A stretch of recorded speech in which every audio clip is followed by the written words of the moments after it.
Қадірлі достар, сіздердің сұрауларыңыз бойынша біз қазір Ішкі істер министрлігінің өкілі Алтынбек Жамалиевке нақтырақ айтатын болсақ, тіркеу және цифрландыру басқармасының ерекше тапсырмалар жөніндегі аға инспекторы полиция майорына қысқа да нұсқа блиц форматында дұрыс қой, сұрақтар қойғымыз келіп отыр. Барлығын алаңдатып отырған сауалдың бірі, 1 шілдеге дейін құжат тапсырып, я болмаса өтініш беріп үлгеруіміз керек дейді. Бұл қаншалықты рас?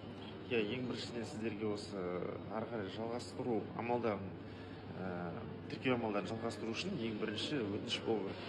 Біздің қаулыға сәйкес, сондықтан сіздер 1 шілдеге дейін электрондық форматта, яғни екінші деңгейлі банктің қосымшалары немесе e-gov порталында өтініш беріп үлгеру керексіздер. e-govқа кіреді, я болмаса мынау Каспийдің Халбанктың басқа дейін. Егер өтінішіңіз болған жағдайда біз оған 1 шілдеден кейін қарастыра бересіздер. Қарастырып, ары қарай тіркеу амалдарын жалғастырамыз. Ал егер 1 шілдеге дейін үлгермей қалатын болса ше? 1 шілдеге үлгермей қалатын болса, ол көлік құралдарын біз тіркеуге алмаймыз, өйткені ондай құжаттардың бізде негізі ақпараты болмағандықтан соны механикалық түрде тіркеуге ала алмаймыз. Сондықтан үлгеру керек. Ал егерде одан кейін сіздерде уақытша тіркеу дейтінде не айтылып жатыр ғой? Үлгермегендер уақытша тіркеуге іліге ала ма? Уақытша тіркеуге дегендеріңіз, оларда 1 шілдеге дейін өтініштерін беріп үлгеру керек. Уақытша тіркеуге біз Евроодақтан әкелінген көлік құралдарын есепке қоямыз. Яғни қандай да бір құжаттар жетпей жатса, немесе басқа мемлекеттен есептен шығарылмайтын жағдайда біз ол көлік құралдарын уақытша есепке қояйын деп жатырмыз. Ол Евроодақ деп отырыңыз, Евразис қой, яғни ол Ресейден келген көліктер қай мемлекеттердегі? Ресей, Белоруссия, Армения және Қырғызстан. Қырғызстанда 2014-2020 жыл проблемный көліктер, Ресейде шектеуі бар көліктер және Арменияда есептен шығарылмаған көліктер.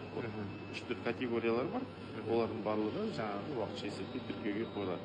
Яғни уақытша тіркеудің өзіне ілігу үшін сіздің мысалы құжатыңыз дұрыс болмауы мүмкін, Ресейден я болмаса басқа мемлекеттен учеттен шығарып үлгеру мүмкін. Сонда да өтініш беріп үлгеріп қалу керек қой. Өтініш беріп үлгеріп, біз оларды яғни жаңағы уақытша тіркеуге қоямыз. Сол жеткіліксіз құжаттары. Одан кейін үлгеріп өтініш берсе, одан кейін жаңағы құжаттарын сол 5 жыл уақыт аралығында құжаттарын реттей бере аламады ғой? 5 жыл уақыт аралығында құжаттарын реттеп, одан кейін біз жаңағы шектеулер шешеміз. Атап өтейін, аталған көліктер басқа мемлекетке шығуға тыйым салынады, және де басқа азаматтарға да сатуға тыйым салынады. Бұл азаматтар және де 200 мың теңге уақытша төлемейді. Ол 200 мың теңгесін жеткіліксіз құжаттарын толықтырғаннан кейін, өздерінің проблемаларын шешкеннен кейін келіп, 200 мың теңгесін төлеп, біздің барлық тұрақты есепке қойылады. Яғни түсіндіңіздер ғой, уақытша тіркеуге өтініш беріп үлгеру керек, бірақ 200 мың теңгені бірден төлемейсіздер. Бірінші құжаттарыңыздың барлығын реттеп алғаннан кейін, тап-түйін дайын болған кезде, сол кезде... Бұл жерде мына біздің құжаттары түгел азаматтарымызды атап өтуге болады. Кейбіреуінің материалдық жағдай болмай жатыр. 200 мың теңге дегеніңіз, мысалға, кейбір қарапайым азаматтарында қалталарына соғады, сондықтан осы азаматтарымыз уақытқа тіркеуге мүмкіндіктері бар. Одан кейін соманы жинап, сататын кезде, немесе сондай шешім қабылдаған кезде келіп, ары қарай жаңағы шектеулер шешу үшін 200 мың теңгесін төлеп, ары қарай нақты тұрақты есепке қойылады. Оларға қандай түсті нөмір беріледі? Әлде кәдімгі ақ елдің барлығы тағып жүрген нөмір? Иә, барлығы енді ақ нөмір беруге біз бел будық. Ешқандай автоконструкторлардың да барлығына ақ нөмір беруге бел будық, өйткені олар біздің азаматтарымыздың атына тіркелген.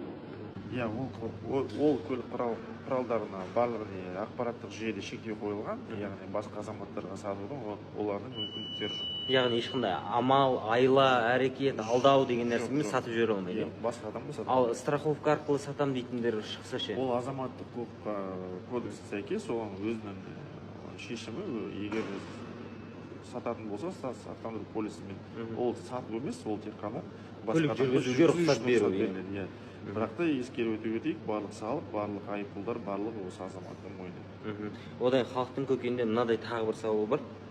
5 жыл уақытша тіркеуге мысалға қоятын болсақ дейді, көлігімізді 200 мың теңге төлейміз бе дейді. Одан кейін 5 жыл өткеннен кейін 5 жылдан кейінгі талап бар ғой. Не тіркеу керек 5 жылдан кейін, не мемлекеттен шығарып тастау керек. сол кезде тіркеу құжаттарын береді дегеніңіз тағы 200-ін төлей ме, жоқ әлде төлемейін ба деген ең бір жоқ, 200 мың теңге бір ақ рет алмады. Сондықтан ол сол соңында немесе басында Мгм. Одан кейін мына сауал, қазір мынау страховка дейтін мәселе бар ғой. Мынау біздің білуімізше жылдың басында шетелдік нөмір таққан көліктерге страховой полис жасалмайды деді. Кім жасап үлгерді, соған 1 жыл до истечения срока дейді ғой. Ал қазір жаңасы жасалып жатыр ма, жоқ әлде жасалып жатыр ма? жоқ, жасалып жатқан жоқ. Бүгінгі күні сақтандыру полистерін мынау біздің азаматтардың шетелде көлік алып қойған жағдайда 10 күнге ғана беріледі. Ол яғни 10 күн көлік құралының сол тіркеу орындарына барып, тіркеу амалдарын жүргізу үшін берілетін уақыт, мерзім. Одан кейін менің ойымша барлық азаматтар білетін сияқты, осы бұқаралық ақпараттар көздері әр азаматтың құзырына жеткіздік деп ойлаймыз. Негізі шетелден көлік алып келуге мынандай басқа нөмірмен, шетелдік нөмірмен жүруге тыйым салынған. Тек қана егер де ол азаматтарға көлік құралын әкелуге рұқсат, егер де олар әрі қарай біздің қазақстандық нөмірге тіркеу үшін шешім қабылдап бел буса, әрине оларға рұқсат. Қазір енді мойындау керек, алаяқтар өте көп. Страховка жасап берем, анау жасап берем, мынау жасап берем деп ертеңгі күні алданып қалмас үшін, мысалға, егер алданып тіпті жасатқанның өзінде де ол недействительно ғой, негізі, соны айтып өтсеңіз. Қазіргі күні мысалы сақтандыру полистерді біздің интеграция базаларының арқасында кезінде сақтандыру полистерін жалған жасап жүре берді ғой, мысалы. Біздің құзырлы органдарға көрсетсек, яғни былай айтқанда, тікелей айтқанда, гаишниктерге дейді, біздің жол қызметкерлеріне көрсетіп, әрі қарай жүре беру үшін жасалған, қолдан жалған жасалған құжаттарды сатып алды. Қазіргі таңда интеграция бар, яғни егер де ондай фактілер анықталған жағдайда, жалған құжат жасау немесе жауапкершілік, әрине бұл жерде қарастырылған. Сондықтан азаматтарымызға мен барынша ойланып, өздеріңіздің шешімдеріңізді қабылдамас бұрын ақылдасып деп мысал айтуға болады. Енді мынадай мәселе бар. 2022 жылдың 1 қыркүйегінен кейін кірген көліктер не боламыз деп жатыр. Енді ол көліктерге менің ойымша енді барлық жерде айттық қой. 1 қыркүйектен бастап айтып жатырмыз. 1 қыркүйектен кейін келген көлік құралдарын ешқандай да бүгінгі таңда қарастырылмаған жеңілдіктер. Оларды тіркеу амалдары бойынша, жалпы ереже бойынша тіркеулеріне рұқсат, оған ешкім де мысалы кедергі жасамайды. Ал көлік құралын тіркей алмаған азаматтарға әрине құжаттары түгел болған жағдайда жол жүру ережесіне сай жол жүруге қатысуға рұқсат берілмейді. Енді қорытынды сұрақ болсын. 2022 жылдың 1 қыркүйегінен кейін әкелінген көліктер және де 2022 жылдың 1 қыркүйегіне дейін әкелінсе де өтініш беріп үлгермеген көліктер 1 шілдеден кейін көшеде, яғни трассада, басқа жерде жүруге қақысы бар ма, қақысы жоқ па? Егер де көлік құралының азаматтарымыздың құжаттары түгел болған жағдайда, оларға түгел емес, өтініш бере алмады. Жоқ, мысалға айтамын да, мысалға 1 қыркүйектен кейін келген азаматтарымызды сақтандыру полисі бар дейді, мысалы, оларды 1 жылға жасап үлгерді ғой, мысалы. Олардың барлығына ешқайсысына кедергі жоқ. Өйткені олар жол жүру заңнамасына сәйкес ешқандай да бұзушылықтар оның жерде байқалмайды.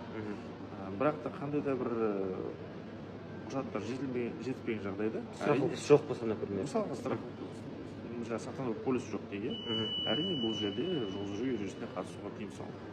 Яғни ол азаматтарды белгілі бір тоқтатады, құжатын тексеріп болмаған жағдайда айып көзделген. Одан болса тағы да мысалға айыппұл көзделген. Жақсы. Қадірлі достар, мінекей өздеріңіз естідіңіздер, блиц форматта қысқадан нұсқа сұрақтарға жауап алды деп ойлаймыз полиция майорынан. Енді 1 шілдеге дейін ең бастысы өтініш беріп үлгеріңіздер. Егер де құжатымыз түгел емес, басқа дейтін мәселелер бар болатын, соны алдағы уақытта шешуге, реттеуге, түгендеуге мүмкіндік бар.